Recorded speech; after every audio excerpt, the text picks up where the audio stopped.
So now we're going to take a look at a reflection of the square root parent function. We're going to make a table, graph this reflection, and then compare it to the parent function, both comparing the graph and comparing the domain and range to see what changes there are, if any. The reason that we know this is a reflection even before we graph it is because of the negative sign in front of the function. So instead of having f of x equals square root x, which is our parent function, we have -3 square root x. The negative sign tells us it's going to be a reflection. So let's figure out what the reflection is going to look like. The first thing we'll do is go ahead and fill in our table. So our first x value that we have is 0, so we'll find f of 0, and that is going to be -3 multiplied by the square root of 0, which is easy because the square root of 0 is 0. So this is going to be -3 times 0, which is 0. So there's our first point, 0, 0. Okay, our second point is going to be f of 1/2. So this will be -3 multiplied by the square root of 1/2.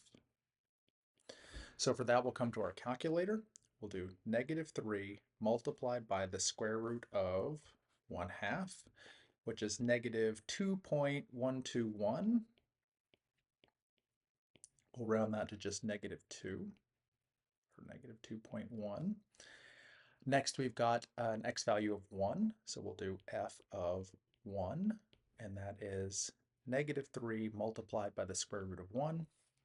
The square root of 1 is 1, so we have 3 multiplied by 1, which of course is just 3, -3. So 1, -3 is our next point. And then finally, we'll stop with f of 4.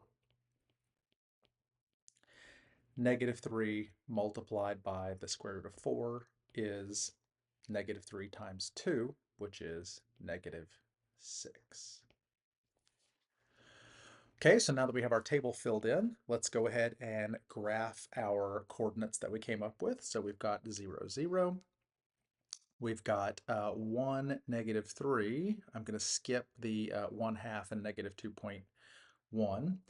And then 1, 2, 3, 4, 1, 2, 3, 4, 5, 6. So there's 4, -6. And if we connect these points that we have here, that gives us a pretty decent estimate of what our function should look like.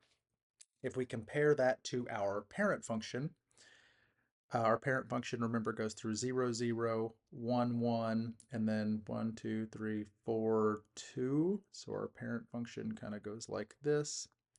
And of course, the biggest difference is that it has been reflected over the x-axis.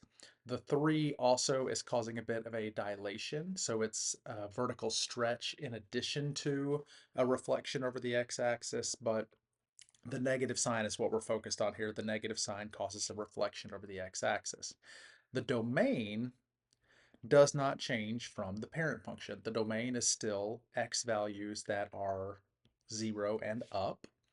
The range, though, changes. Normally, with the parent function, our range is y values that are 0 and higher, but here, because we're reflected over the x-axis, our range is now y values that are 0 and lower.